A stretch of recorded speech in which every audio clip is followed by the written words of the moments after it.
Hello दोस्तों, नमस्कार। सुशांत सिंह राजपूत से संबंधित केस में सीबीआई ने अपनी क्लोजर रिपोर्ट दे दी है। क्लोजर रिपोर्ट में पता चला है कि सुशांत सिंह राजपूत ने का कोई मर्डर नहीं हुआ था। उन्होंने खुद ब खुद सुसाइड करी थी। ना ही उनका गला घोटा गया था, ना ही कुछ ऐसा कुछ किया गया था।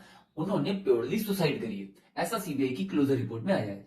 क्लोजर रिपोर्ट क्या होती है? जब कोई जांच एजेंसी को पर्याप्त सबूत नहीं मिल पाते हैं कि वो घटना स्थल पे क्या हुआ, तो ऐसी स्थिति में जो संबंधित जांच एजेंसी होती है वह अपनी क्लोजर रिपोर्ट दे देती है। अब क्लोजर रिपोर्ट सबमिट करने के बाद क्या सुशांत सिंह राजपूत का केस बंद हो जाएगा?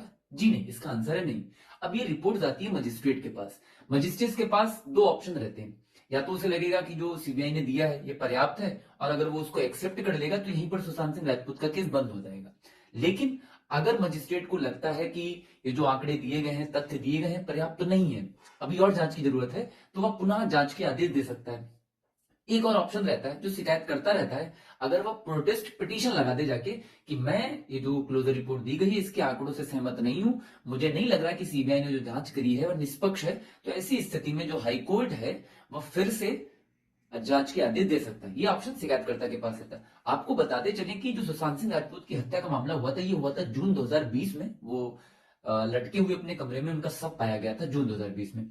एक महीने के बाद सुशांत सिंह राजपूत के पिता यानी कि के सिंह ने रिया चक्रवर्ती पर उन्हें उकसाने और आर्थिक उत्पीड़न का मतलब 15 करोड़ रुपए के घोटाले में कि अकाउंट से ट्रांसफर कर लिए गए, उसका आरोप लगाया था। जवाब में रिया चक्रवर्ती ने भी एक एफआईआर लॉन्च कर दी थी सुशांत सिंह राजपूत की बहनों के खिलाफ कि उन्होंने दिल्ली के एक डॉक्टर से फर्जी मेडिकल प्रिस्क्रिप्शंस का एक पर्चा बनवा लिया था, जिसमें बताया गया था इस प्रकार की दवाइयां नहीं दी जा रही है। तो सीबीआई के पास दो केसेस चल रहे थे। एक तो ये एफआईआर जो के सिंह ने मतलब सुशांत सिंह राजपूत के पिताजी ने दी थी, और एक केस चल रहा था जो रिया चक्रवर्ती ने सुशांत सिंह राजपूत की बहनों के खिलाफ करवाया था।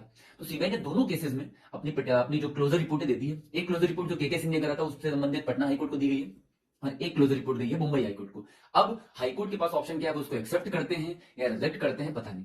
लेकिन कुछ भी हो, आप सोचिए कि एक अभिनेता होने के बावजूद उससे 4 साढ़े 4 साल के बाद रिपोर्ट्स आती हैं, और अभी भी न्याय पाने को तरस रहा है एक अभिनेता जिसके पास इतनी सारी प्रॉपर्टी थी। सोचिए कि एक आम आदमी को फिर कैसे न्याय मिल पाएगा इस इंडिया के अंदर।